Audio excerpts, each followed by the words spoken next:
We will ask everybody to do that, Virginia, thank you. Brian, you can sit right, stay where you're at, or stand where you're at, whichever helps. Hi. Brian Jankowski, is that right? Yep. Brian Jankowski, I'm the district supervisor for Water Resource Division in the Cadillac District. It would be really nice if he came over here. We Oh, can, we'll do that. You can't hear him, that's fine. Brian doesn't mind. yeah, he needs to stand up and put his voice Speak in this way? How's that? Okay, we can hear you. My staff was originally contacted, I believe, and correct me if I'm wrong, Greg, on September 5th, from a concerned citizen. Following our protocol, the primary law and agency that deals with matters of water quality related to erosion from construction sites is what we call Part 91, and it's administered by the county enforcing agent. So when DEQ receives those complaints, they're referred to the county enforcing agent. That's what was done in this case. The following week, we got some feedback from the county enforcing agent that they had taken some action out there and gone out and looked at it. And the feedback we got at that time, I believe, really indicated that things were being addressed. Subsequent to that, another event occurred. And so we have a staff person that deals with what we call our construction stormwater program. And he also works with the county enforcing agents and other local agencies that are involved with the soil erosion program. That's Justin Bragg out of our Gaylord office. And Justin went out and did some inspections and some field work with the county soil erosion agency, I believe, and evaluated the site, found some concerns, was making sure that the county was directing them to take some corrective action. So that's what our involvement has been to date. But I want to make sure people understand that the primary law that deals with soil erosion from construction sites is Part 91 and is administered by the county. They have primary responsibility in that regard. Our involvement beyond that, it deals with what we call a construction stormwater permit.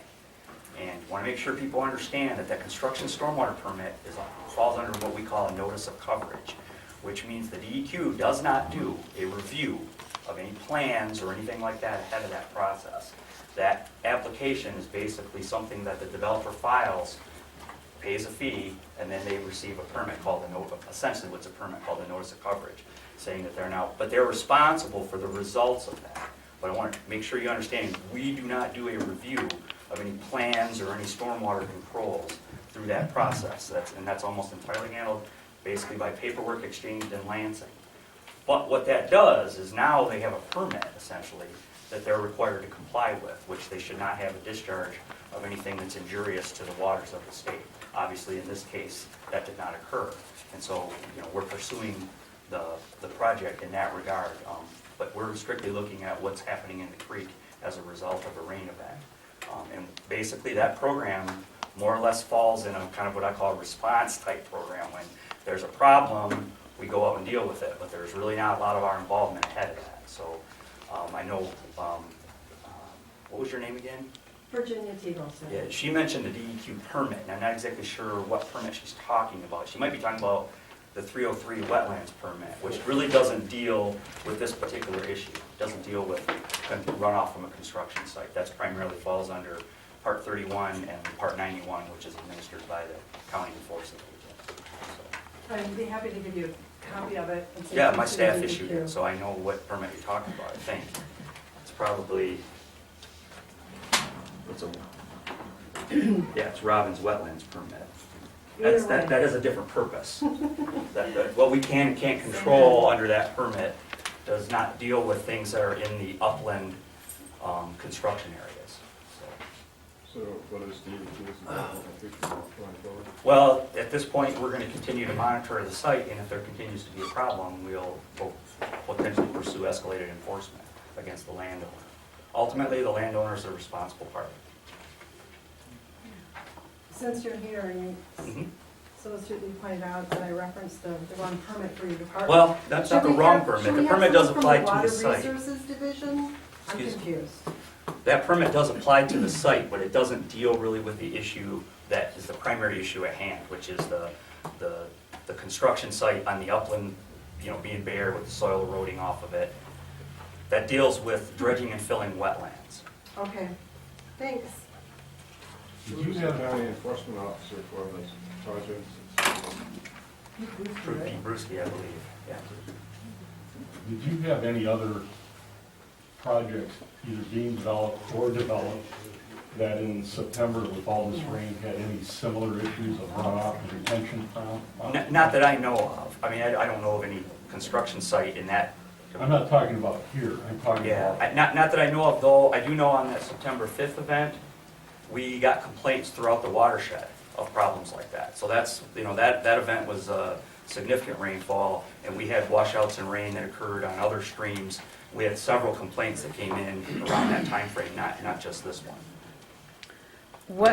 When you do encounter a problem of this type, what generally is your approach to it besides monitoring? First thing we usually do is make reference to the county enforcing agent. Subsequent to that, Justin or other staff that work in that program get involved. First thing we're going to be after is trying to get the site under control. Okay, then after that, the next thing we would look at is some sort of enforcement action if it was deemed necessary. So What's the time schedule, for, this control? well, right now, Justin's working with them, on a routine basis. There are some problems at that site, and they are not, in my opinion, going to be able to readily resolve them right away. But we're looking into grabbing some additional resources and expertise to try to provide some additional direction. But, there are some serious concerns there. So do I expect it to be fixed by tomorrow? Absolutely not. And do we expect to see more runoff then? I would not be surprised. Thank you. And that's equally frustrating to us. Yeah. But, we just had the meeting yesterday. Obviously, we're coming up to speed on it. But ultimately, we're going to hold the contractor, or not the contractor, excuse me. We're going to hold the landowner responsible if we have continued discharges from the site. But our enforcement process takes time. So, I ask you to be patient. It's not like we go out and write a ticket. So, Gordy, you had your hand up a minute ago. I'll make sure the board gets any questions asked. Well, I've got several questions. I don't know what your process is here. Well, while Brian's up here, there's something for Brian. Okay, well, I'm not sure if it's Brian or the county or whatever. It we seems can like always it's a go away and blur. come back. I'm not leaving. I came here Well, to, I guess I wasn't here when this last event happened. But I guess my question is, from your standpoint, or who would have the knowledge, would that be considered a major issue of long-term impact on the bay and on the creek? I know that these things recover themselves, so. it depends on who you talk to, so I got to be careful with this answer. There are worse things that could happen. Everybody knows that. Okay. There are some problems with soil particles obviously being discharged to the creek. Aesthetics and visual is definitely one of the first things that hits people. There are some other long-term effects that it can have on the ecosystem. I would proudly argue if it was heavier material, such as sand and gravels that had migrated, and not the clays, it would actually be worse. The clays present a unique problem, though. The clays present an extremely difficult problem to solve for them on the site now that it's all been exposed. And I've talked to some of our other people in the state, our statewide construction, stormwater, soil erosion people, and once a site gets torn open like this and it has clays on it, it is extremely difficult to manage until you get that site either seeded or get the impervious surfaces placed on it. So there's going to be a struggle in that regard. Particularly, I know they have made some attempts to do some seeding. The weather hasn't cooperated so far, but I'm not saying that's an excuse. So clay isn't as bad of an, I mean, clay is, from an aesthetic standpoint, is, It's still a soil material that's in the water. It causes a problem with turbidity. It'll move into the bay, and over time, if it's only small amounts like that have occurred so far, it'll probably acclimate and dissipate, but it still can cover some things ecologically. It's not as significant, though, as like a sand or gravel would be, and I'm going to kind of refer to my expert because he's more of the expert in that area, and I'm an engineer, so I might be outside of my area of expertise a little bit, but. and part of the reason I asked the question is, I happened to run into Brian down here late this afternoon, at about 4:30 or whatever, looking at the creek down here, and it was muddy, and I don't know what the source was. It's still a violation, in my opinion, of what we call the narrative standards for water quality. What surprised me was I looked at it as I crossed Acme Road and coming through the culvert, and it was gushing through there because of the Yeah. heavy rain, and it was muddy. went down further and it was muddy down there. So, but I don't know where that was Well, coming most of from. what we understand, from I haven't seen it myself, I'm kind of relying on the discussions that we had yesterday and what Justin has seen is the vast majority of if you see that milkiness in the water that's suspended in the whole water column, Yeah. that's clay particles. They're extremely small, and they're suspended colloidally, as we say. And so unlike sands and gravels, they don't settle or move along the bottom. They'll stay suspended almost indefinitely in some cases. But what I found interesting was then driving north, I stopped at Yuba Creek. Yep. Same thing. Yeah, well, that's one of the things that Greg talked about. So, I mean, I was kind of surprised. There is a sort of a complicating factor here in that Greg was talking, he works with a lot of the watershed groups in our watershed management plans and things that are done to monitor and test different watersheds. In this area, Acme and Yuba Creek have had problems like this in the past. They've shown, because there's clay in the watershed, which is not as common as it is downstate. So yes, to see it in Yuba Creek where there is no construction occurring, you walk along the edge of Acme Creek, you can see where there's natural exposed clay right along the lake. And I'm sure when you have, right along the river, when you have a big enough storm event or a flood event, some of that's going to get picked up and moved.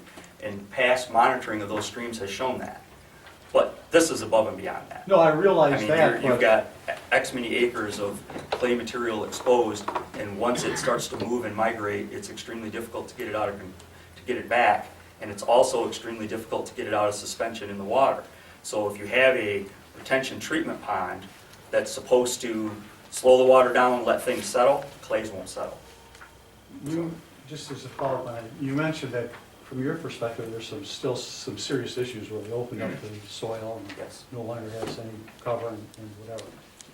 And it won't be fixed, I think you said it won't be fixed immediately. I'm not gonna come in here and promise sunshine, because I I guess definitely think there's problems still. Have you so. conveyed to the developer and to Elmer's and those people what you think the solution is, or do you not know what the solution is? We have given them some ideas, but to be honest, it's their problem to solve. I'm Okay. trying to find some resources for them to pull in some other people who might have expertise, but it's not. We have people who work in soil erosion all the time, but this one's a big one. I mean, this one's a significant site with some significant problems. We have some ideas that we've talked to them about, but we haven't come up with anything definitive yet. But it's their problem to solve. So I want to keep that in mind. I mean, they need to go out and get the experts and figure out what they need to do to resolve the issue. How much do they figure, engineers, how much do the engineers figure of runoff, soil and mud and? Well, I'm not sure Right. exactly how to answer your question, depending on what you're looking at. Just but wonder about yards or you want to know how much you think tons, has actually been moved at this point? yeah. Yeah, that I don't know, but I do know this. When they put a coagulant on the clays, it causes them to stick together so they'll settle. They're trying to use those to help right now. There's what we call polyacrylamides that are out there, which is, I'm more of an expert in wastewater treatment. We use them in wastewater treatment as well to help particles that don't want to settle. You get them to stick together, they become bigger particles. You also take off their electrostatic charges, which want to hold them in suspension, and they'll drop out. So they're trying that, and that's helping a little bit. But Kind of like the same thing they did with gasoline, or with the oil spill in the Gulf? same thing, but when you're trying to get the oils to stick together, but this is a little different, because you're talking about basically a soil particle that's very small, so gravity doesn't want to pull it out against the viscosity of the water, and it's also got an electric charge that's trying to kind of hold it in suspension. And so these polymers, number one, they combat that charge, and number two, they cause those particles to stick together, become larger particles, and settle out. But they're only reasonably effective in stormwater to a certain extent because of the amount of flow you're getting. You still need a stagnant pool for them to settle in, and you have to have good mixing. But I lost my train of thought on your original question, so. Oh, you were talking How about the much volume. So volume? when they ran these through filter bags, and they got the coagulants to work so that it would stick, and then they pulled all the water out of it, the amount of clay that was left in there, very small. It's almost like dust. So what I'm saying is that if you squeeze all the water out, clay is really small. You don't have as much material. as you would if you were talking about a sand or gravel. Wasn't But just it's clay, still though. a problem. It's still a problem, so I don't want to downplay it.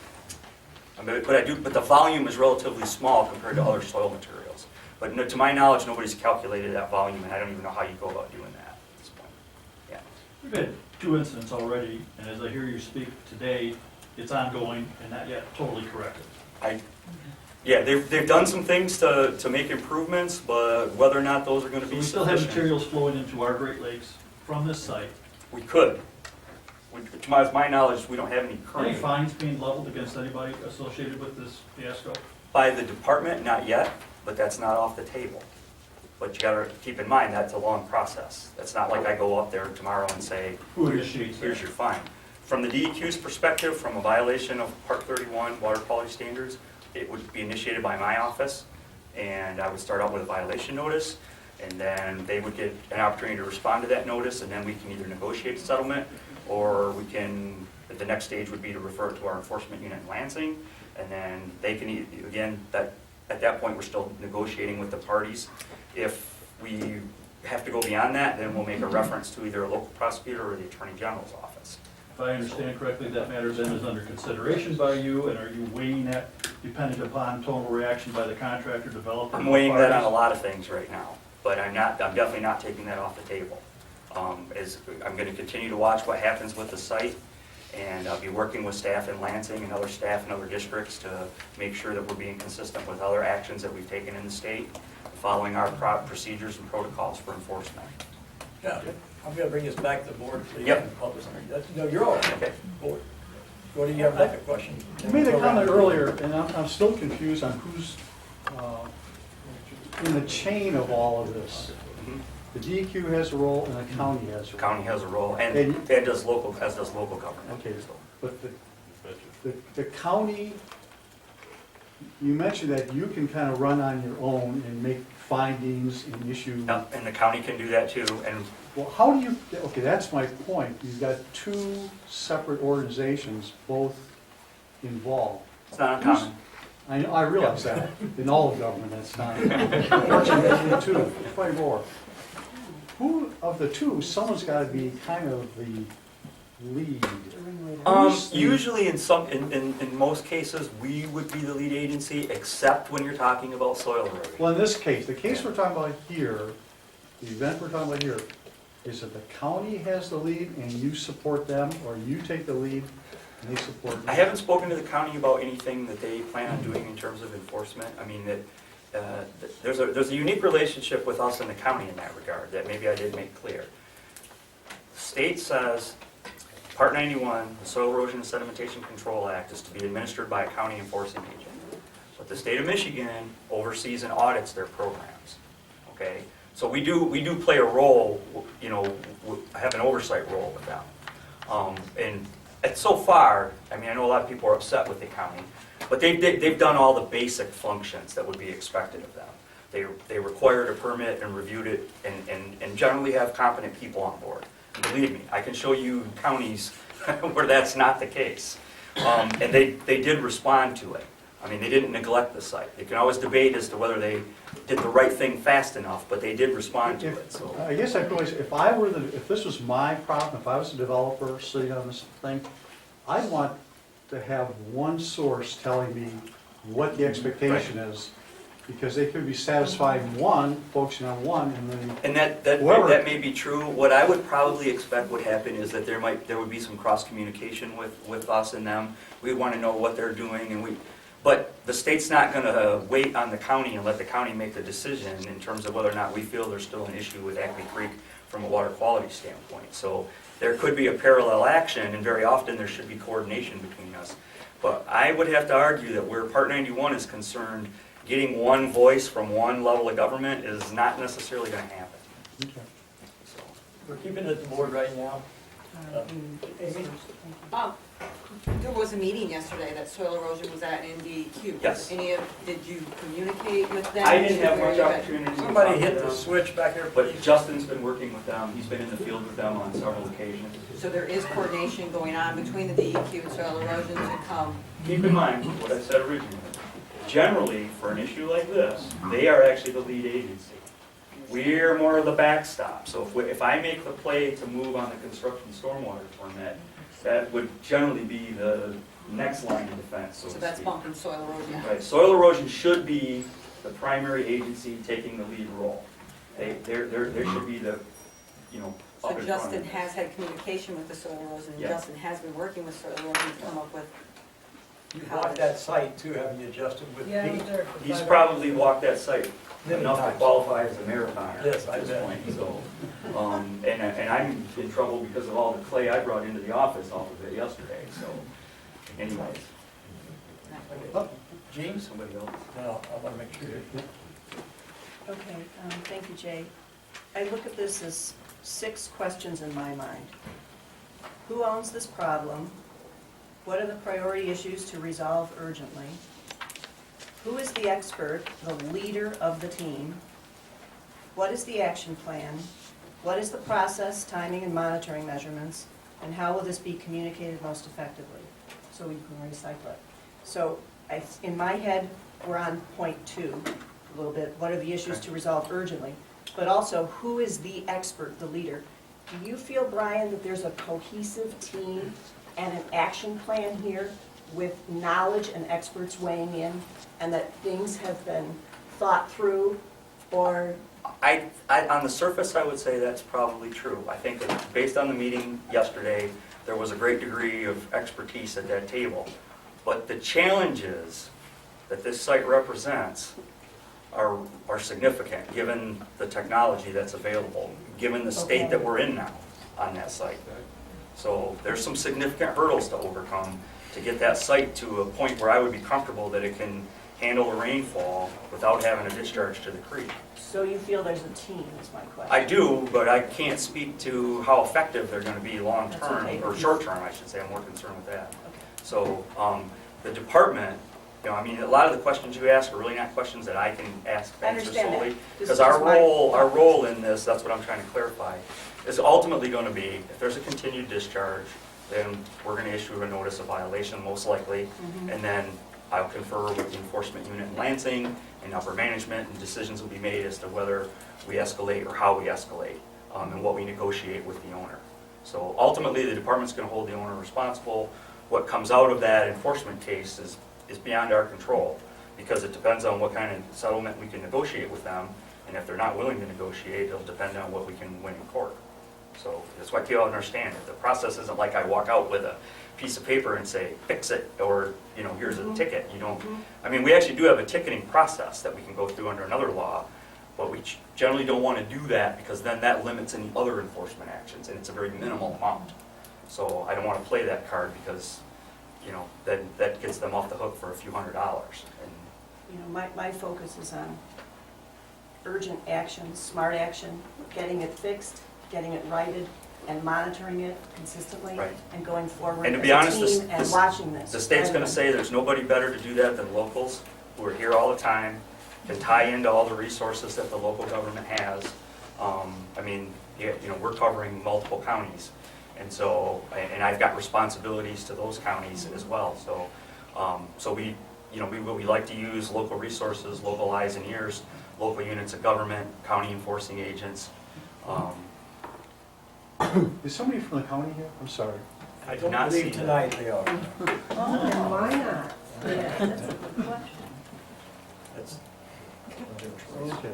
They don't return my calls, It's so I their haven't job. been able to get an It's not update. their choice. It's my their personal job. belief, whether we have to face the fire or not, as agents of the state of Michigan, we're obligated to be here. We do have Kevin, who used to be the soil erosion, is that the right term? Kevin, okay. The current county drain commissioner, but I have nothing He's to a do drain with soil commissioner. erosion. That's a true answer. There might be questions that are more germane to him, though, that I didn't hear come up earlier, so. One thing I'd like to say to the board, that in a couple different documents we received, and this might be helpful too, people thought maybe, or putting out, maybe we should have an independent person look at some of this. And Jeff and I and John and I actually talked about this a little bit today, and I'll hand out. That could be one of our decisions tonight to come out of this meeting. I'm not proposing at this point, I'm just saying that could be a decision. Let's get somebody that's not been involved at all to look at it, give us some advice, work with the people that are there, because we, no matter who looks at it, has to work with everybody. And So I- does anybody have any more questions for me? Yeah. And I'll go sit back there. Well, let me, before you do that, I want to make sure the board's got theirs out, and then we will. Okay. It's important the board can understand all the things they have. Gordy, did you have something else? Yeah, I don't know who can answer this, but it's something that's been stated in different ways, and I'd just like to get someone's perspective of what happened. The first, we're calling them events, used to be rainfalls, but the first event, there's two different stories, and all I know is what I read in the paper. Some said that there wasn't any runoff coming from the site, that the runoff was down below the site. That should be a simple, it was coming from the site on the first event on September 5th or not. Does anybody know? The best answer I would have is that I believe we had a combination of both. There's no doubt in my mind after seeing the event on 9/21 that we did have some silt, Ron's talking about this fine clay part like talcum powder, so we're really talking about something reasonable. I'm sure that got in the bay. Anybody saw the bay, have a hard time not saying it did. On the But- 5th? On the 5th. But the silt fences themselves, remember, this stuff is so fine that goes through the silt fence. You keep in mind, that silt fence, that was mentioned earlier, silt fence is not gonna stop at clays. And keep, like silt, I'll give you the, kind of the hierarchy of soils, you got gravel, sand, silt, and clays based on their size. So if you've got clay-sized Let's keep particles, one medium in here. clay-sized particles are not gonna get stopped by silt fence. So that's important. So I'm pretty sure, would say, in my opinion, after looking at the second one, I'm sure that some of that very talcumy soil got through there. There was a couple fences that were pushed over, but didn't have anything laying there like sand, gravel, and stuff like that. Actually, there were some spots that I saw where the silt fence was actually doing its job. Yeah. It had stopped the larger material, it had piled up on one side, it had forced it over, but there was no evidence that it had moved beyond that. But the clays are a totally different story. And in the first occasion that I remember from the county, they actually did ask for additional silt fence, straw bales to be put in quite a bit. And that, Chris, would that be what you say from the first view? I'm not ready to say what the county did or didn't do. Okay, that's fair.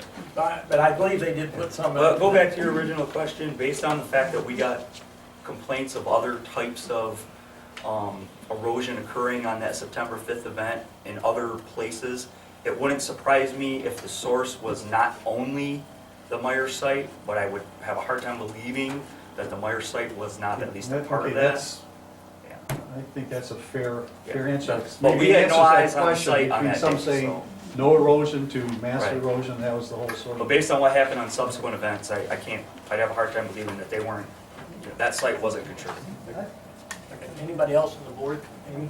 Well, in your opinion, how's that? Yeah. Um, For what it's worth. We're Well, sorry to but be you grilling know, you, but but we appreciate it. You've clearly seen similar situations, maybe not exact, but similar.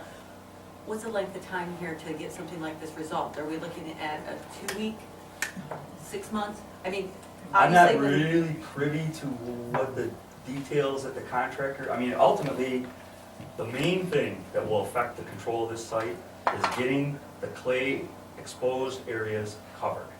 so whether snow comes first, Well, freezes. so if you continue to get rain, you're gonna have a problem. Until you get grass, pavement, or blankets, or something on that site, those clays, they're gonna mobilize and they're gonna move into the creek. So until you get that site covered with something that intercepts that water from, then you're not gonna really get it resolved. I mean, the downstream controls are only gonna have a minimal effect on that. And the blankets, can those be immediate?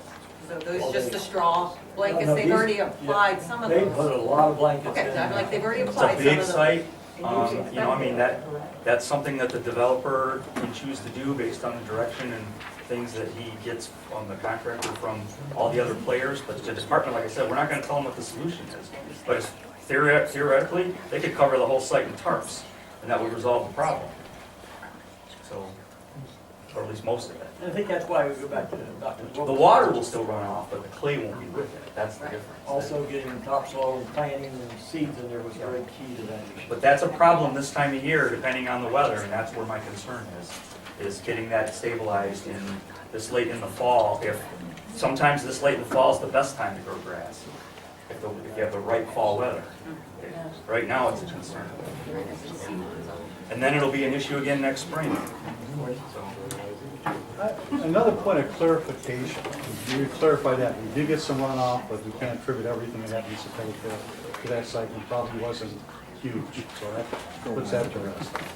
The second one is really confusing. Brian brought it up, and he was made some quotes that I wasn't even sure of, or had heard in the record ago.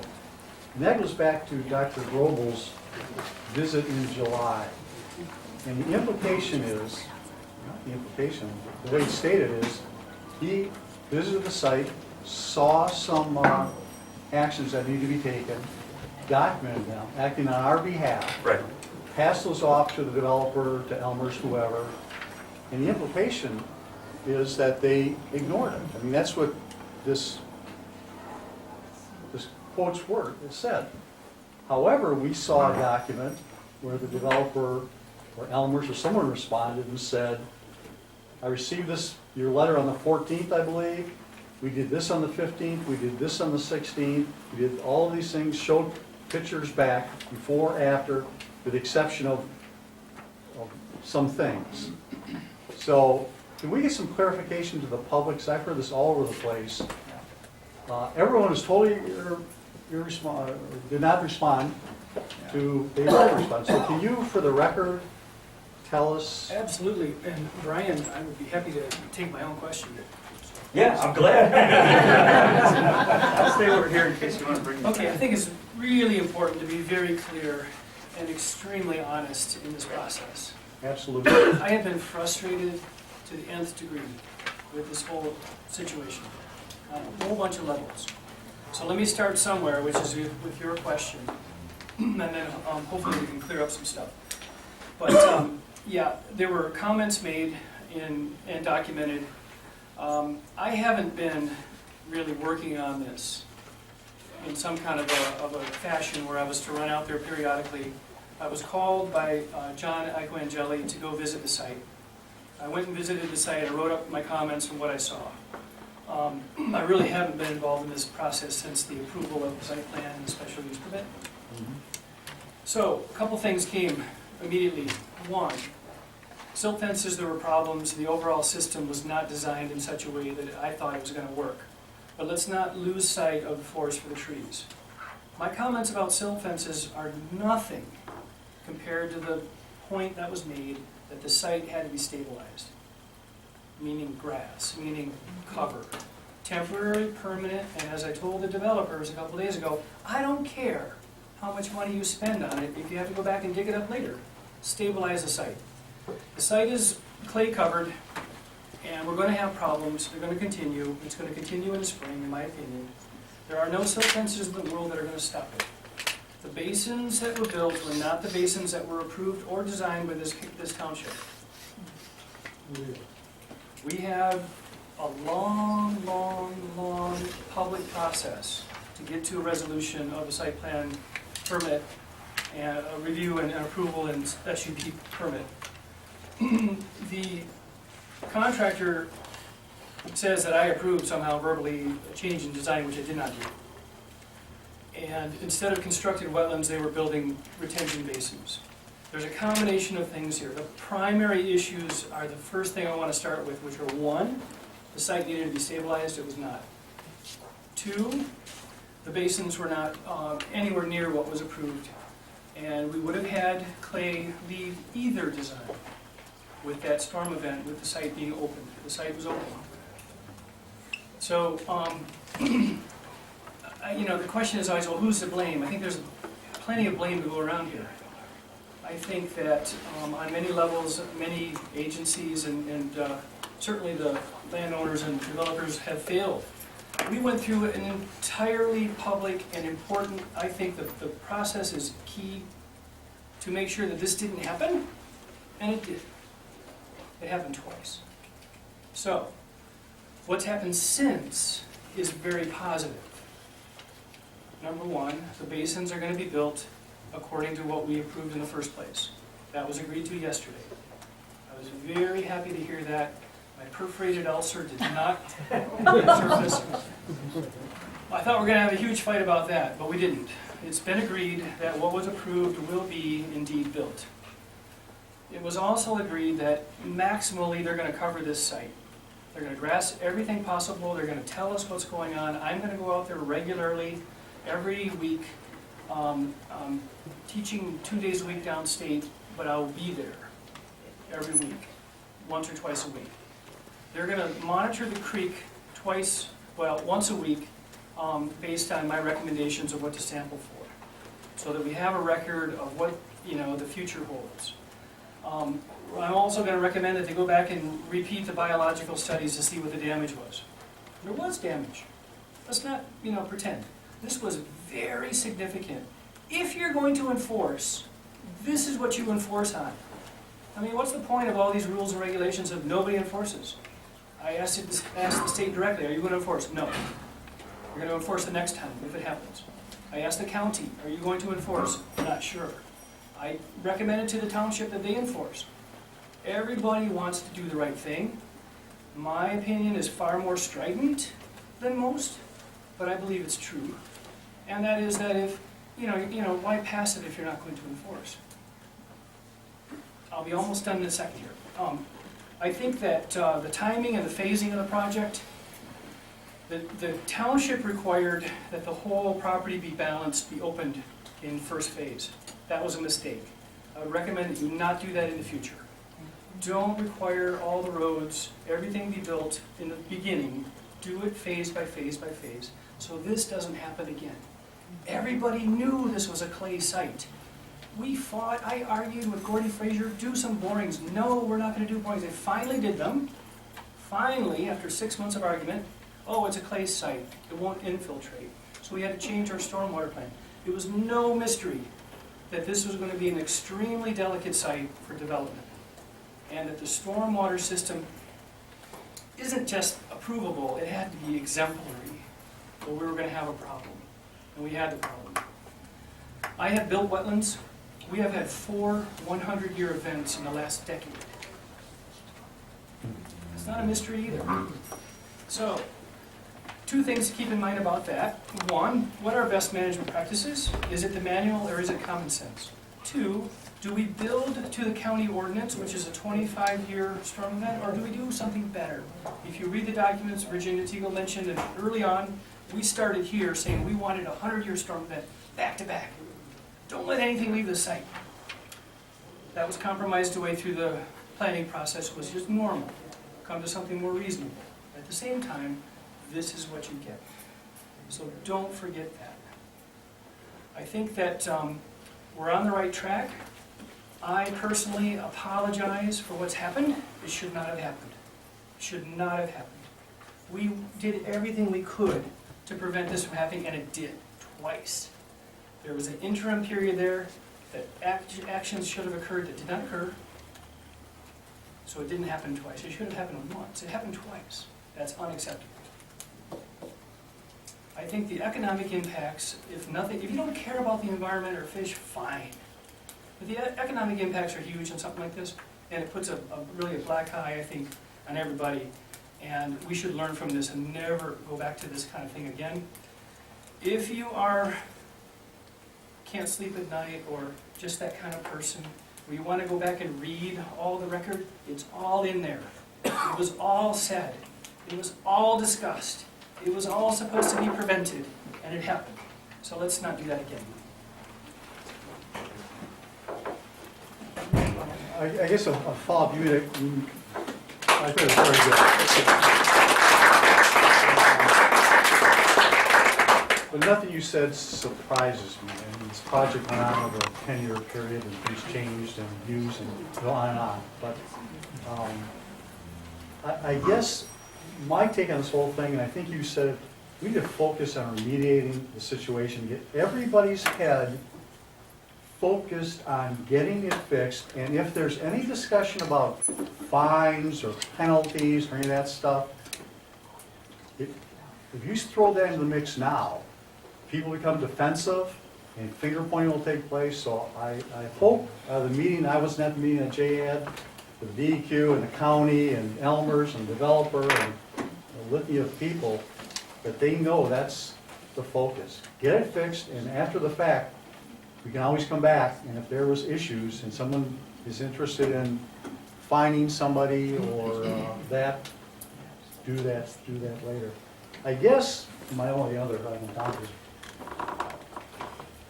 yeah, I did read through this report, and this was created at the board's, or the township's request to our planner. I certainly, after reading it, glancing through it again, didn't come away with a sense of urgency that you're now stating about how dangerous the site was and the potential for what has happened.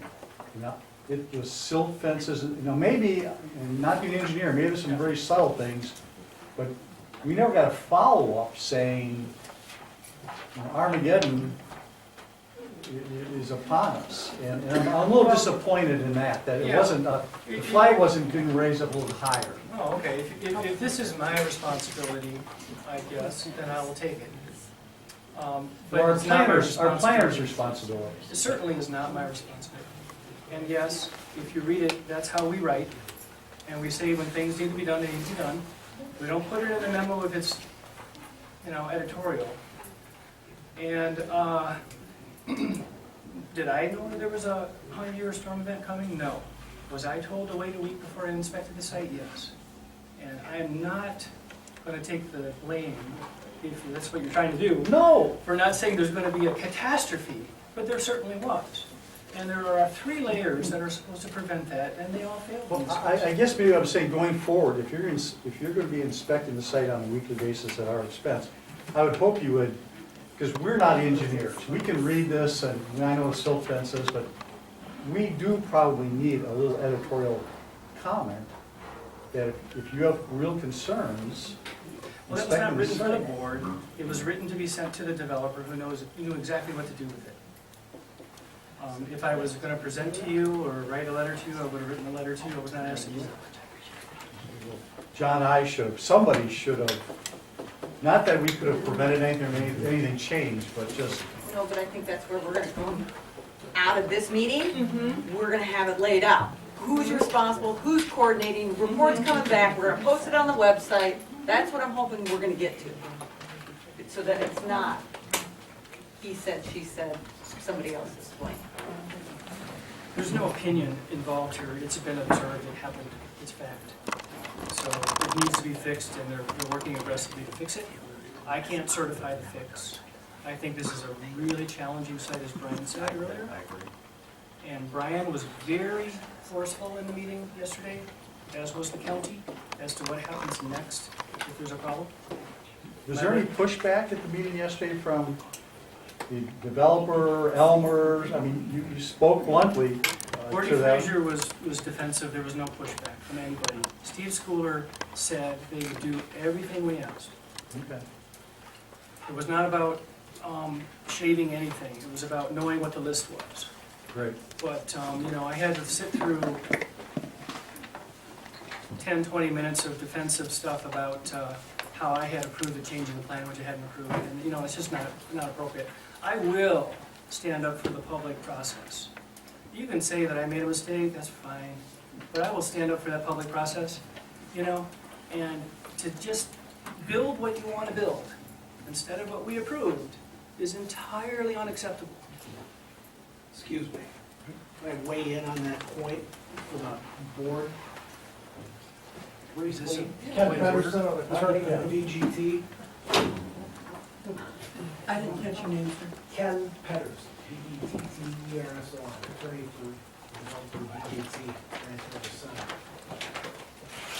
It is certain there were 2 100-year rains, that we all agree, and that caused a certain amount of clay particles, or whatever you want to call them, along with other particles from other places to end up in the creek and ultimately the bay. That was immediately addressed. After the 5th and after the 21st, there was involvement of the DEQ at the state level, there was involvement of the DEQ at the county level, and steps were taken to address the runoff. certainly it's probably not a big surprise, given the amount of rain and the amount of dirt that was up on that hill that caused the runoff. We're not talking about an event of pollution, we're not talking about a disaster as it's been termed. It's not something anyone wanted or expected to happen. But when we talk about what's going on up there, the developer has, in all cases, complied and attempted to remedy any problem that has come up. Mr. Grobel just identified that they were willing to do anything that it took. There are gentlemen from Elmer's here that can address what's been done out there at the site. And we have the owner of the design firm, Gordy Frazier, is here, can talk about the process. We're not talking about a bad design, we're talking about an approved design. Whether Mr. Grobel was involved in it or not isn't the issue. Frankly, there is an approval through Beckett and Rader of the design and system that is being constructed out there. Some of the initial concepts were laid forth by Dr. Grobel when we went through this process, but everything that's being done is in conformance with the SUP. Now, are we willing to take a look at what might improve and be helpful and address everyone's concerns? Certainly, we have been. Over 12 years we have been. But to say that something was not designed or not approved or done differently than approved is not accurate. It's It needed to incorrect. come back to the planning commission. It came to the board as directed under the SUP, and approval was granted. The approval from Beckett and Rader, the consultant of the township, sent a letter to Sharon Berlin, who was the clerk at the time here, and which consultants then looked at it after that, we don't know. But the design was reviewed by the township consultant and recommended for approval. Permits were issued. That is the fact. The fact that Dr. Grobel may have liked something else different is not the point. What we are going to do immediately to address the runoff, that is the point. And those steps have been taken and are being taken. And I think that's what the board would like to hear from some of the public. What are we gonna do to stop the runoff? I think it'd be appropriate to call gentlemen up from Elmer's at this time to talk about what steps have been taken, particularly in the last week, in order to alleviate any possibility of more water or silt or clay particles running into the creek and the bay. Excuse me, Mr. Zalger, who's running this meeting? We are, Virginia, we're, huh? Just curious. Who's Fine, running the meeting? you've had your chance to speak, we're gonna have others, so please. Troy, Ron? Yes. Okay. Does the board want to go? Yes. Okay, I just wanna make sure that's what the board. They wanna hear, Troy, what Elmer's has done out there. What since we the really 2 wanna know, weeks. Troy, is there's a lot of work going on out there. I think, Yes. I heard a lot about it. Give us some idea of that so the board understands. Troy Broad from Team Elmers, I'm the president, so I'm the guy you can chew my ass, so anytime you want. My cell number is 231-218-4967. Guy in the back wanted Butch, which is my dad. I can get him here, he'd be happy to talk to you also. Second generation, I've lived here my entire life. I've been on the Bay Board, the watershed, and care about the Bay, just as much as you guys.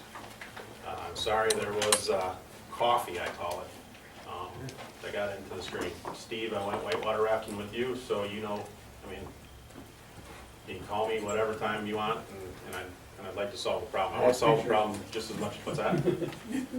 So I have pictures of the trip. Yeah, don't release those. That's on you. So yeah, the disaster, I agree, it wasn't, I don't know how to term disaster, so it's all relative in everybody's mind. The best way I can describe it is it was coffee. You run coffee through a filter, the grounds stay in the filter, and the coffee comes through, and it's black.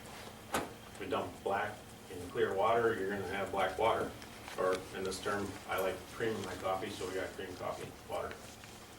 We're trying to figure out how to get the cream coffee water out of it. Since then, we've been blessed with some nice weather. Could we have built ponds first? Yeah, there was design issues. I'm not familiar with all those. It was approved, that's all I know. We're lucky enough to be the contractor to design to help build the job, so somebody's gonna build it, so I would just soon have a local guy build it as to somebody else doing it, because I know then that guy's gonna care about the community. I know that's hard to say when you go take all the pictures and you look at all of the disasters. So we've had in excess of, I don't know, Steve probably can tell you tomorrow, but 30, 40 guys working on it the last 2 weeks. We've gotten a lot of the west end of the site restored with mulch blanket. Both ponds are constructed and finished now. There is some issues, as Brian mentioned, from the DEQ, for as far as it's not all restored. And the rain's killing us to try and get it restored. So, but we are working very hard to get that done. We walked around, I got my steps today too, so 10,000 steps with all kinds of clay boots and stuff. So they were heavy steps because of the clay. Just kind of, I was 8 foot tall before I got done. They're just building up. I saw Brian walking around out there today and volunteered to go with the DEQ and we could walk around the site and visit it. There's safety issues and the developers, I don't want to put words in his mouth. I just wanted to come and say, you know, with it being heated, it was kind of a touchy deal. It's been a hot topic from day one, that site. So they weren't trying to stick their head in the sand. I came out here on my own to probably stick my head way out on a chopping block, and so probably gonna get cut off. But I just want to let you guys know that we're busting our ass out there to try and keep the creek clean. Is there some issues today with the rain event we had? Well, the site was intact, so there wasn't, Justin, I guess I don't want to put words in your mouth, but we are keeping it from getting into the creek. So we have done a lot of things out there to try and prevent that. My understanding, Justin, you did not observe a discharge today. There was no discharge to Acme Creek. But there's more rain coming. Correct. Tomorrow's gonna be an interesting day. I think the weather forecast says, I don't wanna say a deluge, but that's a technical term for a lot. No discharge or no sediment? No sediment going through the creek. There was discharge. There was water going, but there was Okay. there was clean water that was getting. Thank you. Thank you. You have a question over Not here? like the last event. Please, one conversation. Relatively Michelle? Yeah, you were saying that there were some design issues. Were those resolved? I don't know about any design issues. I'm just listening to what you guys were listening to tonight. You said there were some design issues. Design issues, but I'm sorry. My wife said I gotta choose my words too, so. What? You saw no design issues? I am an engineer. The plan was approved. We're building what plan was there. I guess I don't know if they want to answer those questions or not. That might be helpful. Sure. Yeah. So we're constructing what's on the plan and building it per the plan. We're meeting with all the regulatory agencies to make sure that they're happy and that we're complying with everything we're supposed to do. So we're working hard to do that. So 2 rain events had, you know, obviously that's why we're all here. So, Right. and we're trying to prevent that from happening again. So We you, have a question. How often, you said you meet with all the regulatory departments, how often do they come in? Like, how often does soil erosion come up and say, okay, we've got to look just to make sure? Every rain event, you have to inspect the site. So they have to come up. Soil erosion There comes is up. a stormwater operator that inspects the site. And then after these last rain events, everybody's out there to do it. Sure, but actual county, no, it's the county, or is it the engineer that actually does that? Who actually does that inspection? The engineer is the stormwater operator. Okay, He does the inspection. he does the And inspection. then the county's been out there also since, Pete Brusky's been out there 6 or 7 times in the last 10 days. Okay, And before that, he was making every bi-weekly checks on everything. prior to. Is there documentation of that effect? yes. This, Yeah, it's the all stormwater documentation is right here. This is a stormwater operator. Anybody, Can I look at it while we're talking? uh, I promise I'll give it back. you would? You know, if I'm looking at that, then I must have to interrupt, so. If you want a copy later, you can. It's no- Thank you. It's public information. We got no, it's done by the stormwater operator. It is a Gordy Fraser employee, but that's their function and their job. All those are kept on site. Steve Fogelson, are you there? I don't see you, but I heard you. Aren't they kept on site in your construction trails? Yes. So they are there. And I've seen them, and that's why we got the problem. By the way, it's important we understand all, this is, as said before, a big issue. There's a lot of things about it. I think the goal we all have and want to have is to prevent it. I think everybody is behind that. Nobody in our meetings yesterday saying, we're not gonna do anything.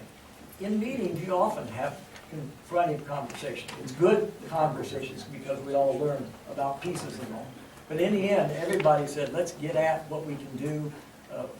They were already doing stuff, but whatever else we need to do, and that's important, so. Joe, do you want to speak tonight also? Yeah, just real brief. Anything else for Troy? Troy, thank you for coming. Thank you, guys. Didn't know you were going to be here, but we always appreciate that. Thank you. Evening, I'm Joe Elliott. I'm with Gordy Frazier Associates. I was a design engineer for many years, did a lot of stormwater design on the conservation district, lived in Traverse City all my life. Like to fish, like to swim in the bay. Just like Troy said, we're just like you folks. We really respect that resource that we have. So this is a serious issue. I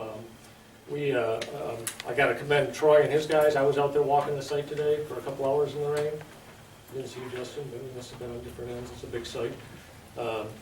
They're throwing a lot of bodies at it out there, and they were really going at it while they're working in the rain and really doing a lot to control what everybody's concerned about. So, I mean, you see those guys from Nomers, they didn't have one of those guys today doing that. As far as the design is concerned, when we design a site, we're required to meet certain requirements through the county drain code. We design it to the county drain code. In this case, That's wrong. There's no drain code involved here. well, the ordinance, local ordinance. Solar erosion ordinance. Yeah, local ordinance. So we design it to the local ordinance, and we have to get a permit for that. In this case, it was a very sensitive site, so we not only did the design and ran the calculations, but the township required us to send those on through Beckett and Rader, and Chris, I think, was involved in varying degrees through the process, to get their approval of those too. We sent them to them in September. We had a letter from September of last year from Beckett and Rader that approved our stormwater calculations and our design. So we have that in the file. That was approved, and that's what the project is being built to currently. So as far as not meeting those design plans, that's not the truth. We are meeting those design plans as submitted to the township and approved by the county at that time. The issue right now is soil erosion. It's not drainage, it's not volumes. How stormwater systems work is, especially on that site, it's a clay site. We design basins to hold the water, the runoff, when you have the big events, to keep it from getting into the resource. So we have the big ponds built out there. It's a clay site, so it doesn't infiltrate the water. So we have slow releases from the basin that just let a little bit out at a time. So once the storm event's over, the level goes back down, it's ready to accept the next storm event. That's where a lot of the clay particles are getting out, some of the slow releases. Some of it's just coming off raw land right now. Troy and the guys and Steve and his crews have been out there trying to stabilize a lot of that. I agree with Chris and Brian, that site needs to get covered up. That's a big part of the solution right now. The weather's been hammering those guys. Last week was a pretty good week. They got a lot of work done. Hopefully we'll get a spell like that, but they're gonna, from what I saw today, they're putting a lot of men on that. And we're gonna continue to address the problem. We're gonna be on it until it's fixed, so I'll give you that. Yes, sir. In your opinion, what was the primary cause of failure? And if the grass had not been removed at this time, would it have still failed? Well, certainly open up the site had something to do with that. And so the more stable ground you would have maintained, it probably would have been better. But due to the size of the earth movement on the site and the fact that they wanted to get the whole site graded, that was part of the township requirement. They required us to open up more land, as Chris had said too. So, you know, it's, yeah, to answer your question, the more stable ground, the more grass you have, the less runoff you get, especially the clay. So what was the primary cause of the failure? The primary cause, well, the amount of rain was one thing, the fact that there was exposed soil on the site. And there was a couple areas that I think where some of the runoff was directed towards the wetlands, where the silt, where it got past some of the silt and some of the fine clays got past there. So. What would you change? You know, I guess in hindsight, you know, put up more silt fence. If the cloudy water's still going to get through there, might want to maybe do some more extensive seeding. Try to get on the seeding early. That's a tough thing. Would you recommend phase removal of grasslands? Pardon? Do you recommend phased removal of grass? It was tough on that site because it's a dirt balancing thing. When you start moving the dirt around, you gotta cut the dirt out of here and move it to there, so you start disturbing a fair amount of land to get the whole site graded as was the requirement of the PUD. So on a site you can phase, it's great. It's better probably for stormwater, maybe not for dirt balancing and maybe not for what the township wants to accomplish in the PUD, I'm not sure. So, Thank you. I think We talked about briefly, maybe Brian will chime in here, polyacrylamides on the site, on the clay site, are very beneficial on this site. I'm surprised they weren't promoted in the beginning, but nonetheless, I believe there'll be a good safety net now to button up the site. So I'm glad to hear, I know Brian says they don't design them, but if the engineer and the developer wants to use them, you're They needed to get an approval from our staff in Lansing, and they turned that around within a day of that request. that's why I want to ask, because some polyacrylamides are, They are have a to nuisance to the aquatic species, they're toxic. There's certain types of certain charges that have a toxicity issue. So our aquatic toxicity specialist has a permit process for reviewing those. And I got a call one day, I think, from somebody saying they were looking to put those in, and they needed approval, and he turned it around relatively quickly. I think it was the very next day. So, but that pipe they're using, and again, I can't remember which charge it is. One type is toxic, the other type isn't. They're obviously using the type that is Negative charge, Yeah. so. But there are some flocculants that you can put into the stream as well too, to get that clay particles to settle and stop covering up the gravel bottom of Acme Creek, so. Yeah, I think how we're trying to approach this now is try to get the site covered as quickly as possible. So we're not bringing that clay from the upstream side, that clay water, and then start working on maybe settling some of it out within ponds. But try to cut it off at the source first, I think is our approach.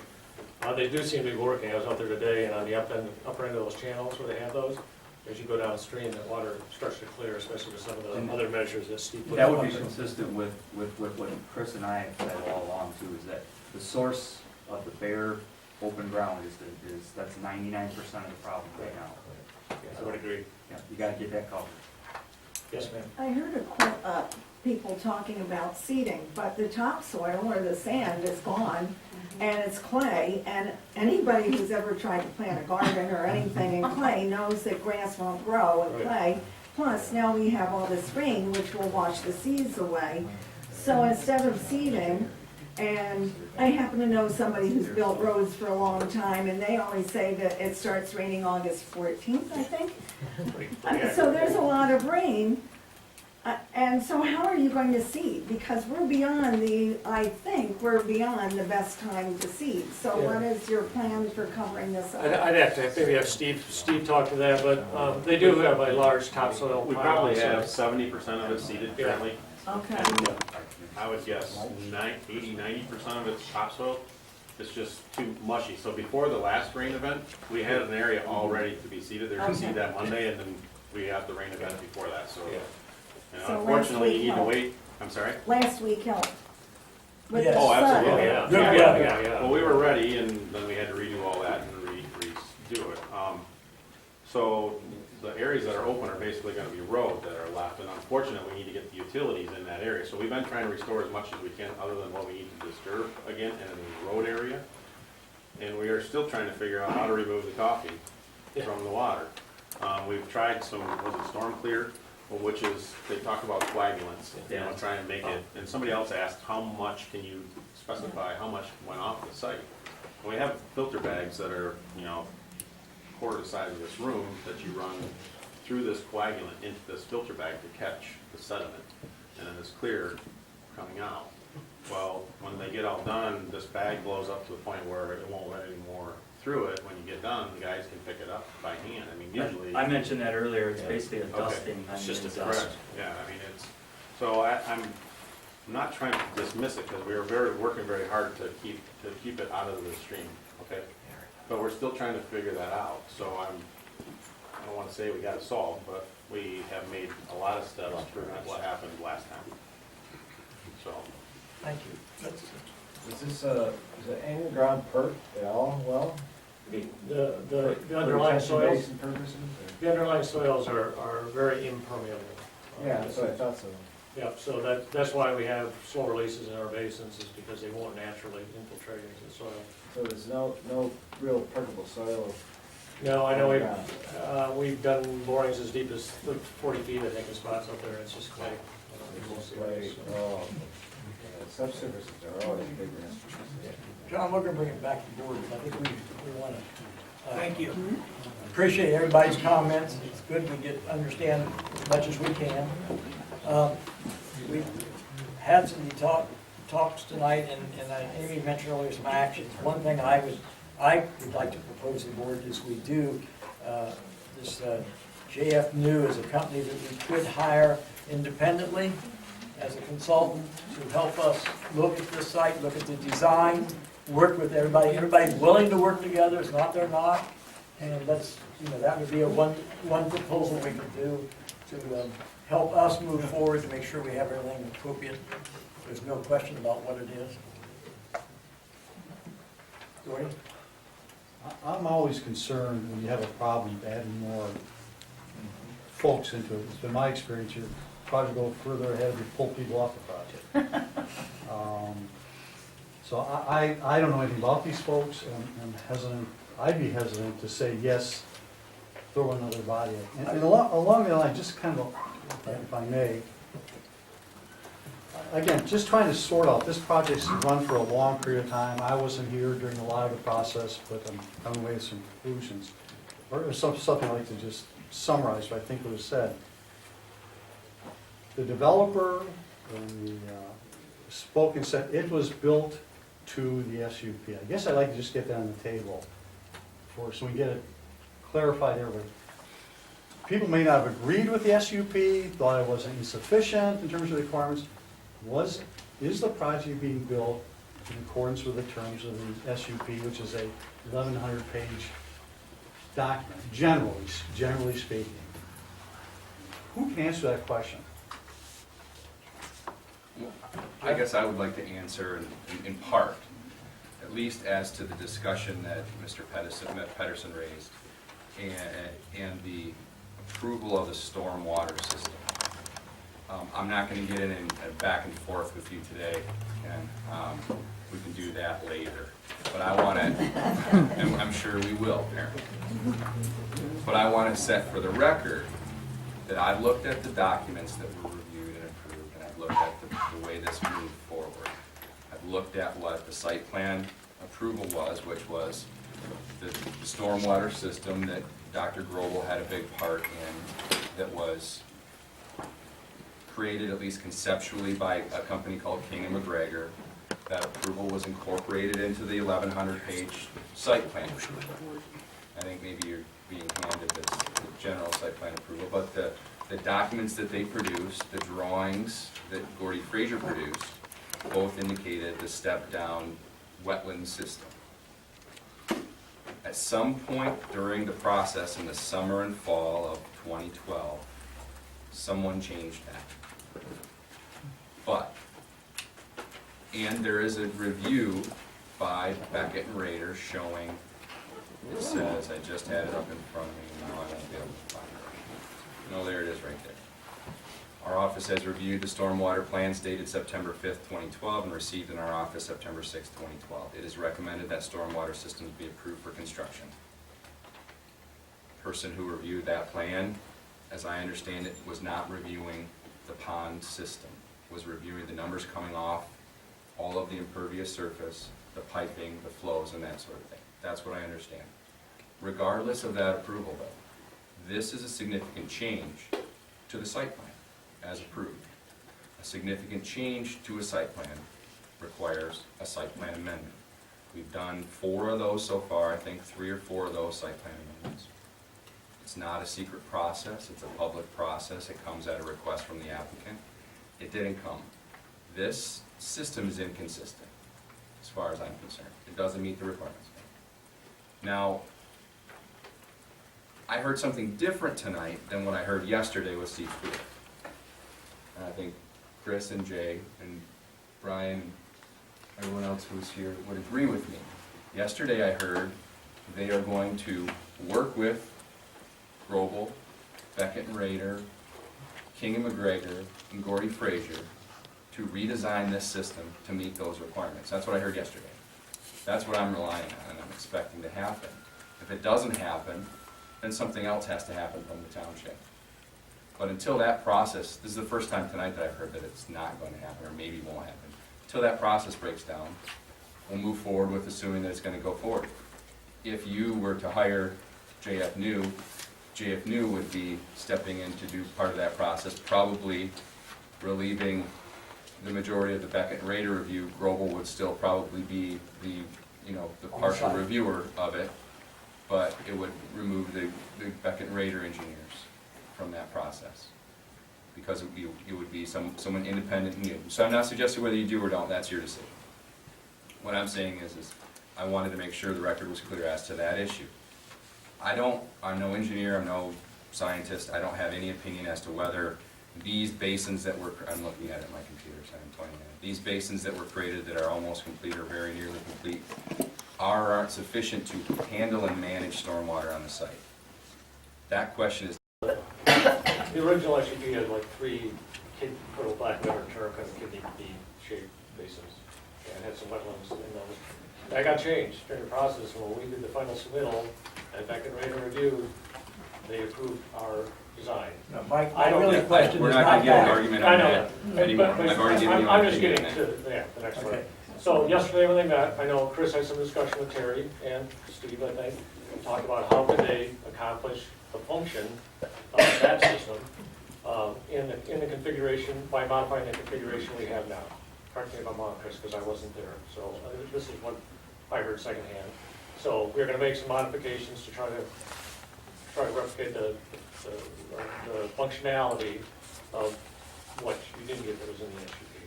And utilizing the existing system, because a lot of parts of the system address the volume and other things. I think there were reasons we didn't configure it like it was. There were some concerns from King and McGregor at the time about that was drying up, getting blown out because they were right at the end of the pipe. So I think that got discussed during the whole process. I don't know about the documentation on that. I wasn't privy to that, so. Well, just to answer that, and we can play telephone and Sure. third hand, fourth hand. It was discussed that they would be redesigned by Gordy Frazier Associates to the SUP approval. That design hasn't arrived. So can I vouch for it? No. Can I tell you that's what they committed to? Yes. And the concept was going back to the original approval concept. It was never an issue that it wouldn't be wet enough, just the opposite. The issue was, what do we do with all the salt and sand and stuff in the parking lots? And then we went round and round about pollution prevention. We still don't have a pollution prevention plan that I've seen. All of which was listed, there are like 9 conditions for approval. That SUP approval hasn't gone anywhere, it's still in effect. So I think we go back to that and you can get your bullet list of what needs to be in that new plan. But there was a specific statement, and I recorded it, that there would be a new stormwater plan submitted. From yesterday? Yep. Okay, all right, well, that's what was said, that's what will take place. I'll get back to Terry and Steve and all those that were present at that time. Yep. Yep, so there was a commitment yesterday Yeah. to do that, and I stated earlier, the team to do it would be Gordy Frazier, BGT, King and McGregor, Global Environmental, and Beckett and Rader. That was what I said in my opening statement yesterday, right? May I ask you a question, Mr. Zollinger? Yes. So would that be a significant change that would require review and re-permitting from the county, and that open process has been discussed? Is this just an internal decision that? Well, let me answer that, because consistency with the site plan doesn't require a site plan amendment. It doesn't require the planning commission to review and approve, because it's being designed consistent with what the planning commission and the township board approved in 2012. So that doesn't. It requires, as the site plan was approved, final engineering approval from the Our consultant. consultants, yes. But the relevant issue was brought up, and Brian spoke to it yesterday, was that what was built out there wasn't consistent with the DEQ permit either. There is a DEQ permit for stormwater disposition. Well, I want to correct one thing there. I don't necessarily agree with that statement. You don't. Because if you're talking about the 303 permit, I personally don't know what's in that permit, so I couldn't say whether it was or wasn't. It includes fill and disposition, that was. I'm gonna have staff look into it, but I wouldn't say that it's not right now, because I don't know. Well, it shows, if you look at the permit, it's public record, it shows a 3-tiered original concept. So there's that issue out there to answer your question more completely. Thank you. Hey, Jay. Sorry, Just because now you learn from one teacher and you don't learn anything, and then you go to the next teacher and teaches the same thing and you get it. Well, just so I understand, there's so many laws at the state and local level that govern this sort of thing. And so, you're saying the point is that there's a site development going on, and there are laws at the state and local level to protect site runoff into a cold designated trout stream. And so the development comes to the township with their engineers, and engineers make this proposal on this site development to prevent the runoff into the creek, thus into the bay. So we don't have this type of disaster, if you want to call it that, that's what I call it. And so the engineers and developers bring it to the township, and the township is really, they're not qualified to make decisions with the engineers, and they trust the engineers and their consultants make the decisions, and come to make the decisions to prevent this type of thing from happening. Thus it's happened. The township approved their permits, trusting them that this would not happen. They trusted in that their engineering and made sure that this sort of thing did not happen. But yet it did. Maybe the permits that they approved were complied with. But yet, what really happened? Their engineering didn't work. So, who's at fault? The engineers, the developers, the board. They weren't qualified to make a decision on whether this was engineered properly. So, where's the fault lie? With the people that oversee the permits, the people who made the decision on granting the permits, the engineers that designed it, where does it all fall into place? Well, that's what we're trying to talk about, I appreciate your comment on that. I think we have commitment from what was said, from everybody to do what needs to be done to design, fix, whatever we need to do to meet that requirement. Jeff stated that well, if it meets our original approved process, not a problem. I just spoke with Steve Schooler, who was representing VGT at the meeting. And he talked to John I for quite a while. It wasn't, we're gonna completely redo those things. That there can be some modifications he talked to John I about. I just got him on the phone, okay? So we will work with you in a way to accomplish best case scenario. But Beckett Rader approved the drawings that they engineered. That doesn't mean we won't try to do some things to make it better. But, you know, Beckett Rader, everything went through Sharon. If Sharon didn't get it to Mr. Grobel, that's not my fault, that's not Gordy Frazier's fault, that's nobody's fault. The stuff's built. The reason for most of the problem isn't just the seeding. The second pond wasn't done. It was going out of there. The second pond was not done. It wasn't done during either one of those events. Right. Please don't break in, Brian. Thank you. Get back to the board. I think we need to set some actions, whatever that is. One of the, Ready? I guess what the board would like is something, a one-page document for every board meeting, or if something is critical beforehand, something gets passed on the progress of buttoning up the site, regardless of what technology you're using for drainage or whatever. It's a modified, taking the existing plan, which they think is valid in the SUP, and modifying it or whatever. I don't think we're gonna settle that debate in the short term.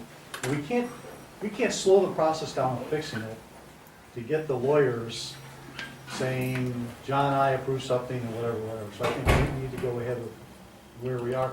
We need an update from somebody at the site, Lori Frazier or somebody, in kind of in a summary format of what's going on. Are we in good shape? Are we making progress? Does it look good? And give us an update in that kind of fashion. That was part of what I read tonight from them and some updates, but we've been getting those now, if there is any changes every day. If we're looking for something more, we need to. Well, I'm getting the raw data, and I'm not an engineer. Okay. And I look at these violation things, and I don't know what's a serious violation versus a minor violation. So, Okay. and I don't know if that's Chris, if he's out there, or Gordon Frazier, or Elmer's. Give us something that we can understand on progress.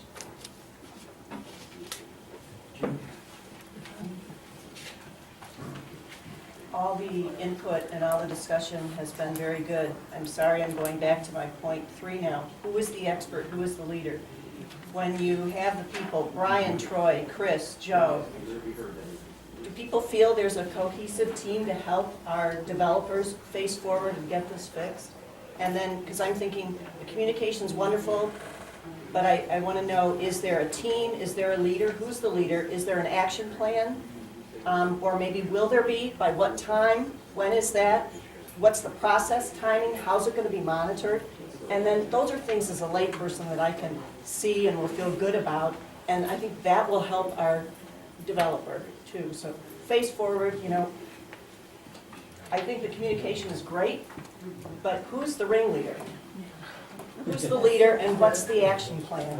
The guy, Or when is it coming? the guy doing the work and who's gonna do it. It's gotta come from them. I agree. Right. Sure, and I don't know, is the coordination, I mean, I feel, I agree.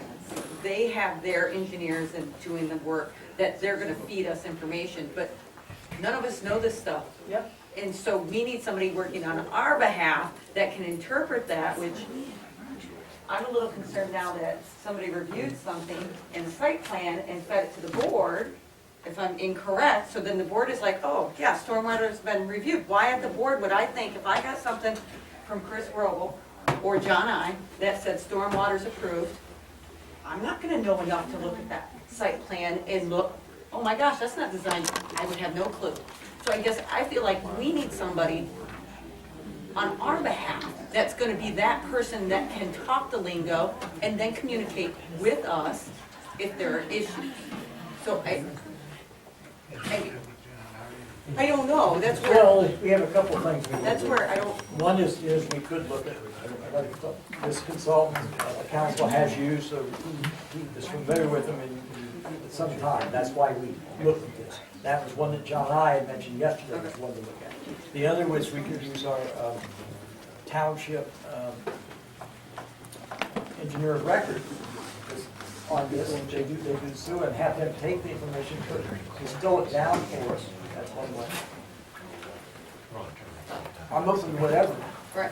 Because Was the intent initially to have John I review this with Chris? I mean, I kind of thought that's what we were, Which, when you said, what, I guess I thought John I was the initial contact, and, I mean, I guess maybe the previous board could answer that more, where he was the one reviewing, saying, this is your special use permit, our nice 121-page document, and he's going through that saying, this point's been met. You're correct. And, okay, so John I was that person working on our behalf.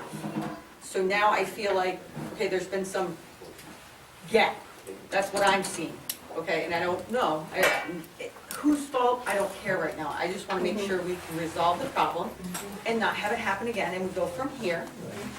and we move forward. So if John and I is our contact with Chris on the environmental side of things for the stormwater or whatever that is, because I know you're going up weekly now, it sounds like, which was talked about, is that correct? That's right. Okay, so he would then communicate with John and I, and then we would get a communication back monthly.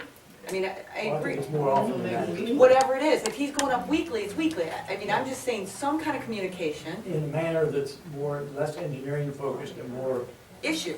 Stormwater Common has sense. been here, but it doesn't work. whatever. Chris it is. Grobel, yeah, the seating's not there, we're gonna have a 95% failure rate, whether everything else goes in or not. I mean, those kind of things that then say, ooh, red flag.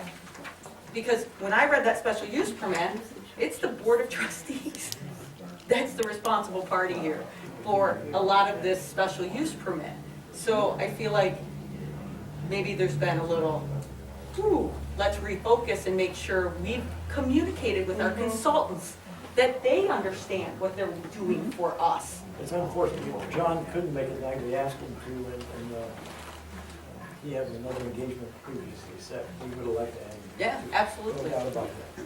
So I say, we can do that, we can do somebody But I else, guess whatever. we can do this. And Gordy had, Well, I'm curious, does John and I have the capability, we're saying replace part of John, his firm's responsibility, and bring these people in to work with Dr. Goldberg?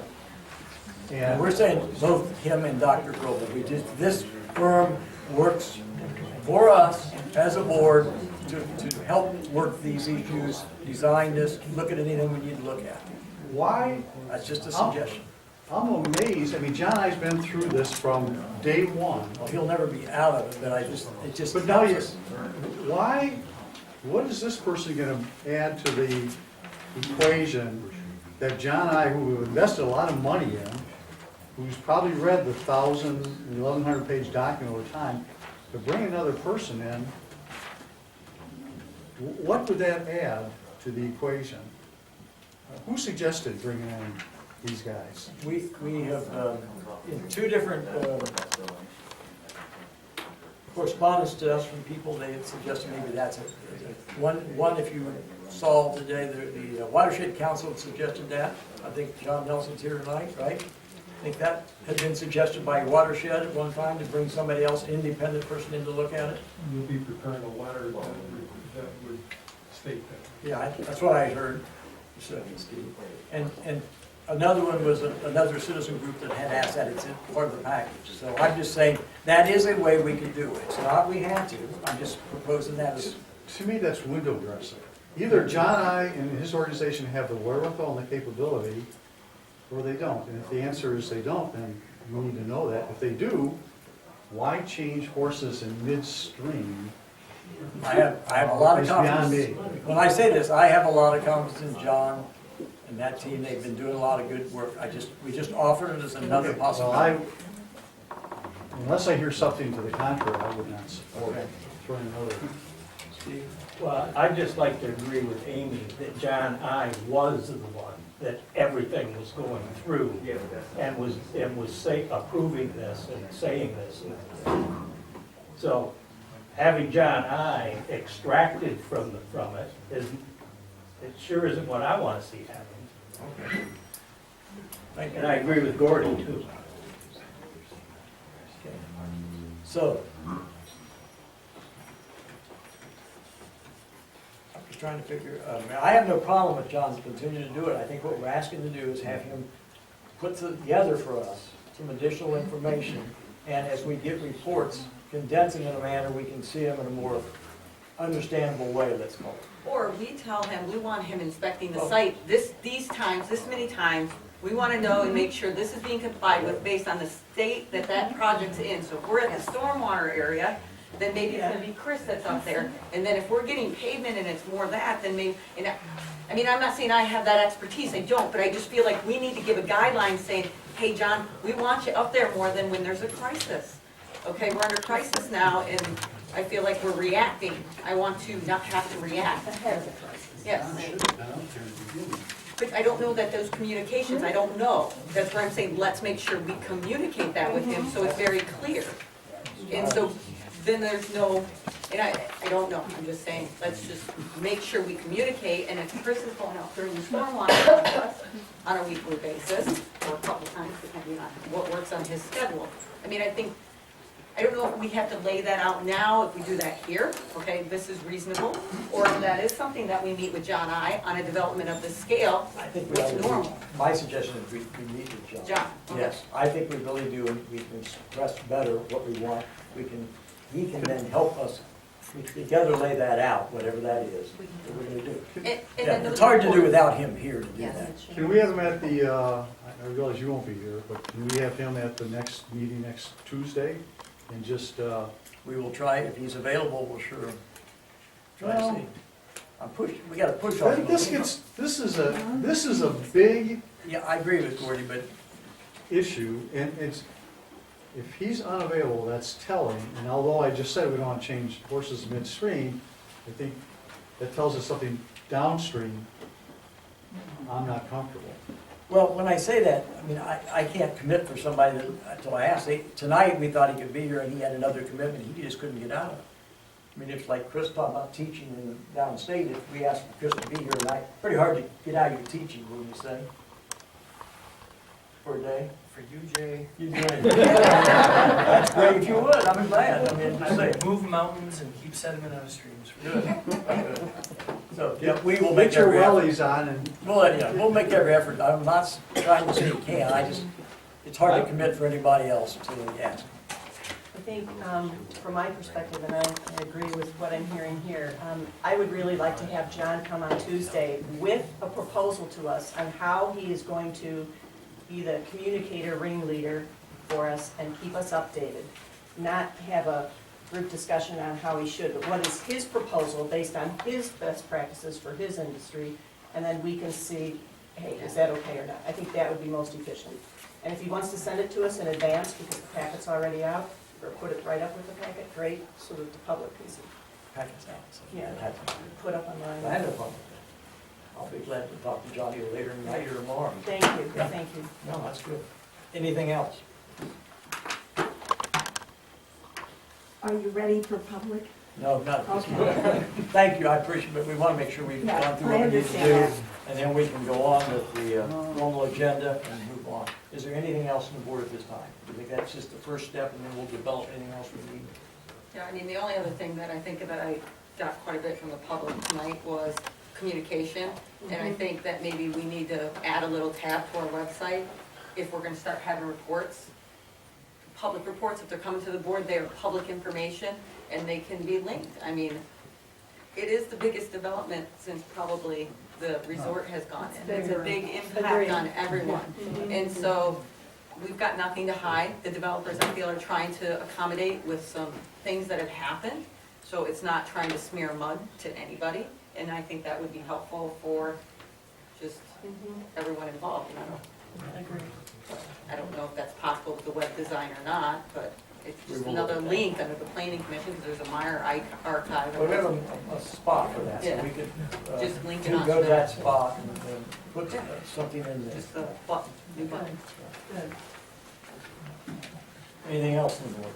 Gordy? Something that a few people brought up, and I thought of this also, was if there, now certainly there's additional costs that's borne by the developer to, he's had this problem, Elmer's is in there, 15 guys working overtime, yada, yada. So that's the cost he's bearing on this whole thing. Additional costs by the township. I'm not talking the fining and all that stuff, but just additional costs we're gonna incur. How are we don't necessarily have to address it today, but I think we need to look at that and what kind of a, what's the best case, worst case of costs we're gonna incur until we get to the point saying, okay, everything looks fine, we're not gonna have the doctor chopping through the mud out there taking a look at the site, because we're paying for that. We're not paying for that. We do pay. We do. We do pay for I gotta know we're not paying. Is it not the case that that's passed on to the developer under the SUP or no? There is certain things that would be passed on to the developer today. Some of our inspection work under our land use permit, we've been doing for sewer, and your work is being paid by the money we put back to do that inspection. We have responsibility, I think, as a township, to do some of the inspection work. under the land use permit fee. Yes. There was a, And we put that fee Substantial aside. And Why don't you explain to everybody, and to me for probably the third time, because I still don't fully understand, this land use fee and, the land use fee on this project was pretty big. It's a big project. It's 160 some acres. And so when we got 182. Sorry, but it is. the total of it, that's not the point really at all. I said it's a large project. We got that permit, we put a lot of that permit money aside for inspection and work. One of the inspections we do is sewer line, because it'll be our sewer line, that's one example. One is some of the site inspection that Chris is making. We don't put John's data in there, but we do Chris. If Chris goes out, makes an inspection, we charge it to that inspection process. you know, how much was that land use permit? How much? It's 68,000 and something. We put over 40,000 of it back just for inspections over a 2-year period. We designated it special, it's in our reserve process. What I guess that we'd like on that is if it's 62,000, keep a running count. We have an actual Excel sheet I keep track Someplace of. at the board meeting, let us know, are we in good shape on that, or projected costs over a period of time that that's supposed to cover, or not? We don't want any surprises. Okay, so of the 62K, part of that cost, you receive that, is to pay for inspections and something. I said I have an Excel sheet, I track every one of those again so we can track it and make sure that it's a. Is that why you said this committed? That's some of the committed. it's on the treasurer's report Yeah. side. Okay, anything else? Jean? Just a quick last comment. I know we're all community members here. I got a phone call from a personal friend of mine who lives in Traverse City, but she and her husband have property up north of Torch on East Grand Traverse Bay, and it was all over up there too. So this goes way beyond our community, and it's something we really need to face forward on and play after, so. I agree. Okay, anything else from the board tonight? Okay.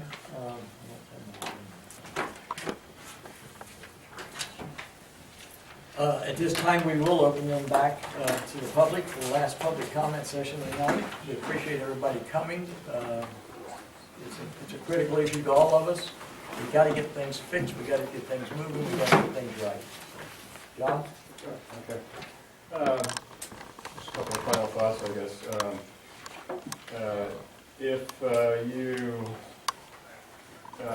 Well, going forward, you should perhaps consider, when you grant these large developments permissions, that you should have some mechanism where if they violate some of the aspects of it, that there's additional charge, so that you can afford additional help in some ways if you desire it. And my second thought is that weather is getting a little more erratic than in the past. And I guess this was a project that was designed to a 25-year storm system, is that correct? Perhaps you should kick all the projects up to a 50-year or 75-year storm, so that the engineers understand that it has to be designed better, and that they're held to that higher standard, so that it's automatic that it's taken care of, perhaps. Thank you, John. I would like to, Brian, thank you and your team for being here tonight. Brian offered to do that. We didn't know everybody else was going to be here, but we appreciate that. It helps us all understand the process of what goes on. Any other comment? Brian? The status updates will be great. It will be nice to see those if we actually get formal reports. But I know as we get inches of rain in the coming weeks, a lot of us are going to be wondering, well, what's going on out there? And so almost getting like a blog-like status update of, hey, is it running clear? Is it good? Is it bad? What's going on today? Because I know messages are going to be flying back and forth on a daily basis here. So, you know, not hearing anything for weeks or months at a time, a lot of us are going to be very concerned about how things are going out there. So really like to encourage a very effusive sort of release of information there. And, you know, and that way we're not down here every day filing FOIA requests to get the stuff anyway, because that's what's going to happen. That's the other side of it. The question I didn't hear answered today is basin number 2 was not completed, and I don't believe I ever heard why that basin wasn't done. I think it was said earlier, at the time it wasn't, it is now completed. Steve Buckleson, when was it completed, Steve? The basin was dug, probably right after site balance was complete, so probably 6-7 weeks ago. We had the liner guys scheduled to put liner in. They did bait the one basin, and since that time we've had rain and no way to dry that up other than pump it to some other location on the site, build a temporary pond, muck it out, put sand back in it, get it dried up, get them to come. It rains. We've been through that process multiple times, and basically with this 10-day window that we had, or 8-day window that we had, we were able to get the liner in, get the sand on it, get the top of it topsoiled, so it's completed. But it has been dug as long as the other ones have been dug. There was 170,000 yards of dirt that came out of there, so we couldn't balance the site without digging it. So that was basically one of the big areas that we first dug out. And so to say it hasn't been done, it was done and it was shaped. It was dug and it was shaped. Just doesn't have liner in it. But without a liner and the other features, it's not a functional basin, isn't that correct? It holds water. It's got clay. It won't go anywhere. Clay bottom is, so it does hold water. You know, I hear a lot of... Liner's not holding any water. I heard a lot of finger pointing here tonight, and I heard suggestions that John and I could kind of manage some of this, but I know that he's involved in some finger pointing too here of who approved what and when and whether, you know, what was being approved there. And I sort of see a need here for a third party. I don't want to spend that money, and I don't think the township should pay for it, but, you know, with all the finger pointing, a very capable third party who's going to give us the unvarnished truth about what's going to happen here. And they're not worried because at this point, they're not going to get sued over this probably, where John, his firm may get sued before things are done here. And so asking him to manage this process for us going forward has certain risks. And I think, you know, that puts him in an awkward position. I think John's a great guy, respect the man, but, you know, he is, like everyone else who's been involved in this project, it has a certain exposure here. And I think we need somebody, unfortunately, to step in who can not be exposed in that sense. Thank you for your comment. Finally, I have a question for Dr. Grobel. You said we have no pollution plan in the stormwater treatment system. Knowing what we know now, both about that and the things that we have seen, is the original design even going to work for us? Should we even be going to that design, or does that original design, does that need to be changed? Do you think? A couple questions there. The pollution incident prevention plan was one of a number of things on the list, and I'll get it back from Gordy, that the board approved as a conditional set of conditions for approval. One of them was that if there was a diesel spill in the parking lot, there'd be a way to catch that on the parking lot rather than having to try to catch it in the ponds, down the way, in the creek, basic stuff like that. After the site plan approval process, I haven't really been involved in this at all. I haven't seen that document. If it exists, somebody, you know, show it to me, but I haven't seen it. That was my point. The second point, will it work? We have a very challenging site, like the site across the road that was abandoned 10 years ago, which had problems.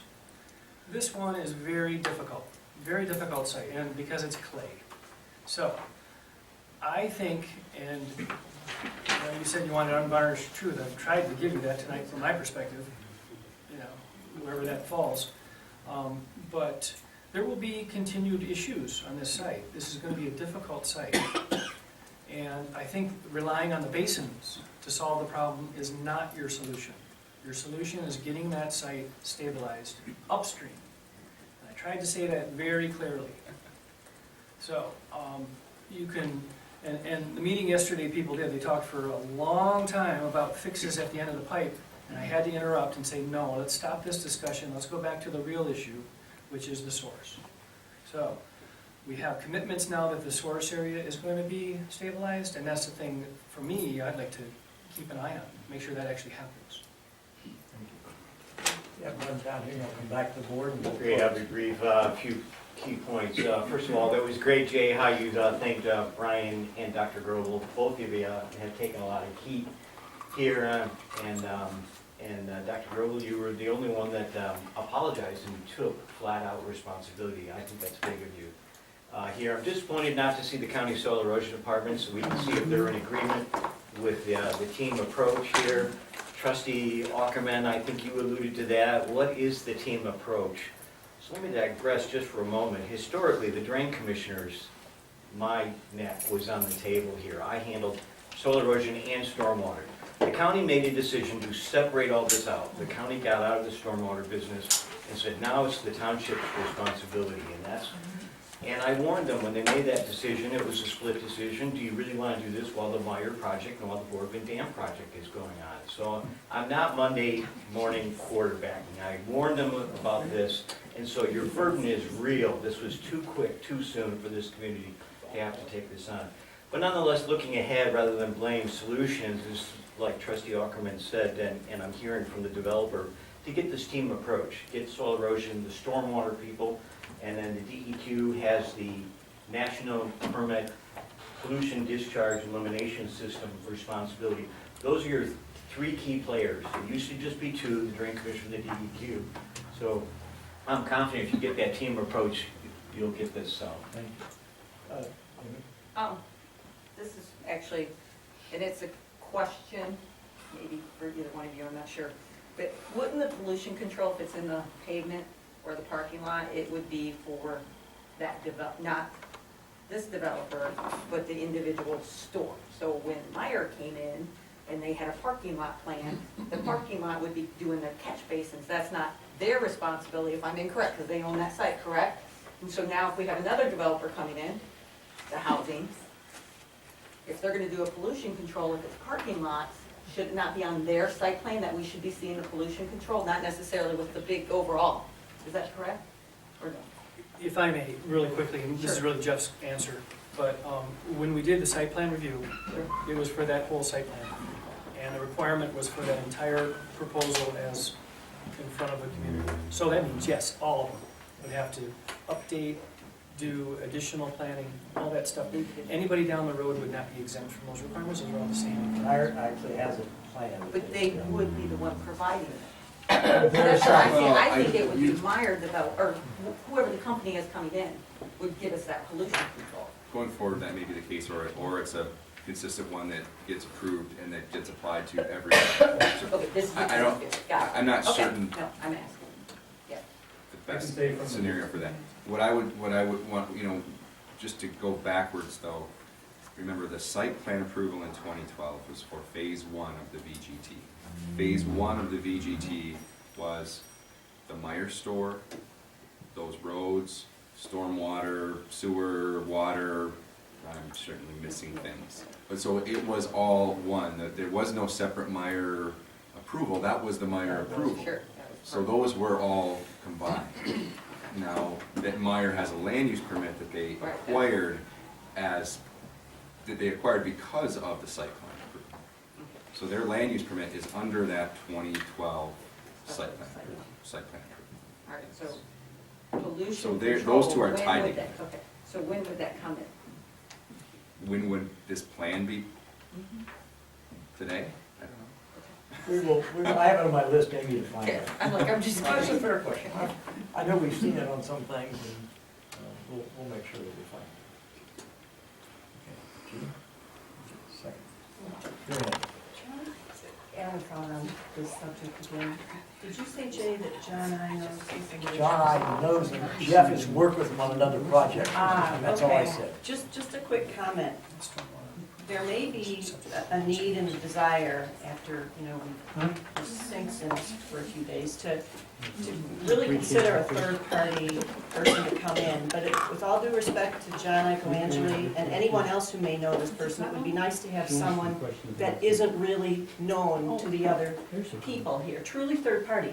And maybe this person, just a thought, doesn't come in and stay there forever, but is hired to strictly look at the plan and say, yep, I concur, and out, and let the team continue. Just an idea. I mean, personally, I've done that in my professional past, but, there might be a good home for this person, but it truly should be independent, not somebody that's partnered with any of our immediate team members as we look going forward. Okay. Please. I've got two more comments. I promise I'll be Virginia, quick. you were before Paul, so you're first. I want to thank everyone for their concern and candor tonight, and I appreciate some of the approaches that you'll be taking, especially communicating.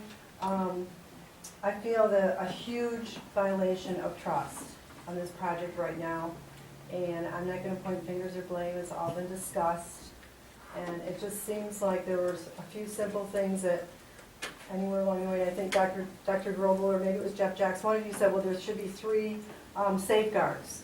When you're forming your plan, there shouldn't be, sure, there should be one person in charge, but there should be a number of checks and balances so that all of that information is available. So for instance, you know, who's reviewing this log? I mean, I was a special ed teacher and I had to write up stuff like this all the time, and it was the bane of my existence. But what's the purpose of this log? And so as you're, you know, forming this plan, please think of checks and balances and open communication. If the DEQ guys are still here, I really appreciate it. I talked to those guys 3 times in the last 8 days. I left 3 calls for the county, and they have not returned my call.